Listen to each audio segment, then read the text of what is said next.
এই কোরবানিটাও আল্লাহর জন্য করা চাই।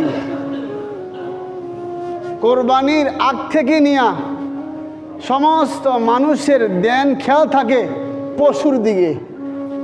পশু কেমন, গরু কেমন, ছাগল কেমন, টেহা কেমন, কতটুকু গোস্ত হইব। আর আল্লাহর নজর থাকে বান্দার কলবের দিকে। সমস্ত পরিবারের রূহ থাকে, নজর থাকে পশুর দিকে, কোন পশুকে জবাই করবে। আর আল্লাহর নজর থাকে বান্দার কলবের দিকে, বান্দা কি জন্য কোরবানি দিতেছে। এত বছর কোরবানি দিতেছে, যদি এখন না দেই মানুষে কইব কি, শেষ। মানুষে কইব কি? এই মানুষের অভ্যর্থনা পাওয়ার জন্য,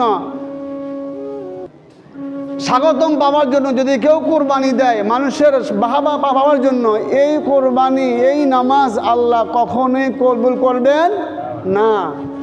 আল্লাহর জন্য যদি কিছু করতে হয় সেটাই করবেন। মানুষের বাহাবার জন্য যদি কিছু করে থাকেন বিন্দু পরিমাণে সব পাবেন না। তো সমস্ত মানুষের নজর থাকে কোরবানি পশুর দিকে, আল্লাহর নজর থাকে বান্দার কলবের দিকে। দেখে যে বান্দা কোরবানি কার জন্য করতেছে। ছেলে মেয়ে কই যাইব কোরবানি না দিলে? আমি টাকা পয়সার মালিক, যদি না দে মানুষে কইব কি? এ মানুষে কইব কি? কোরবানিও শেষ, হ্যালো কোরবানিও গেল।